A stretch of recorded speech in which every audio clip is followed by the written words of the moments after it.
I've got a brief prepared statement, and then I will open it up for just a couple of questions.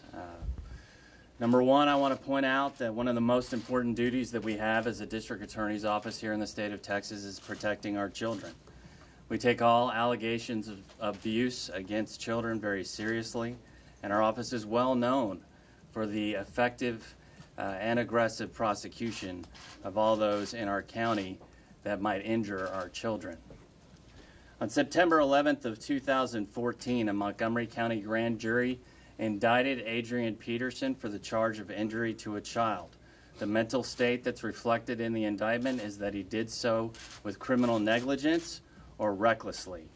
That's a state jail felony in the state of Texas, punishable by up to 2 years in the state jail and up to a $10,000 fine. Probation is also an option for those that have no criminal record. A $15,000 bond was set.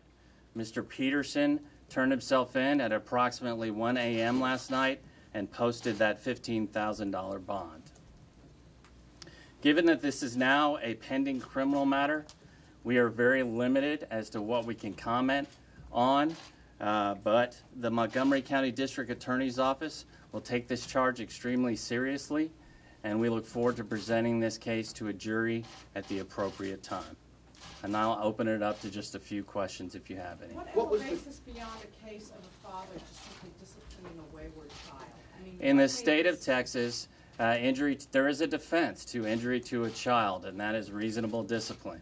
Obviously, parents are entitled to discipline their children as they see fit, except for when that discipline exceeds what the community would say is reasonable.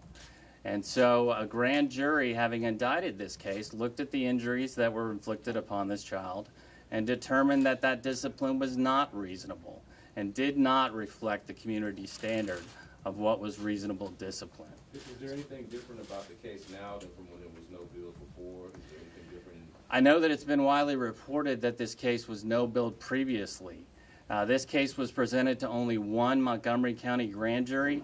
That grand jury, after reviewing all of the law and the evidence in this particular case, chose to indict the case. It was not shopped around to multiple grand juries. The same grand jury was the one that reviewed all the evidence in the law in this particular case and the one that issued the indictment. Was there any new evidence sent to the grand jury? This grand jury was provided lots of evidence over a significant number of weeks, and at the conclusion of all of that evidence presentation and an explanation of the law in this particular matter, they chose to indict Mr. Peterson. What was the extent of the injuries?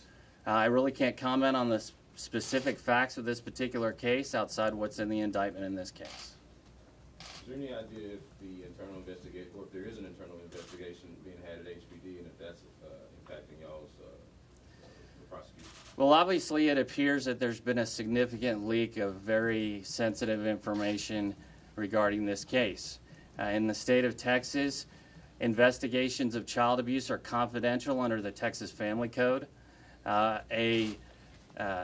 Unwarranted or unlawful disclosure of the details of a child abuse investigation by someone in their official capacity is a crime under the local government code in the state of Texas, punishable by up to 6 months in jail and a $1,000 fine.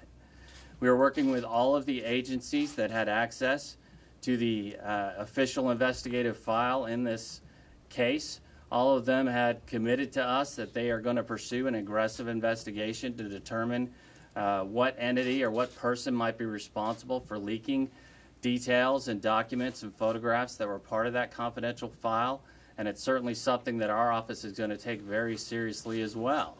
Mr. Peterson, as well as the state of Texas, is entitled to a fair trial. That's one of the reasons that the rules in the state of Texas limit what we can talk about pre-trial, and why we won't be publishing any of those photographs or any of those offense reports from our office. It's not permissible under the law. It's inappropriate. It shouldn't have happened.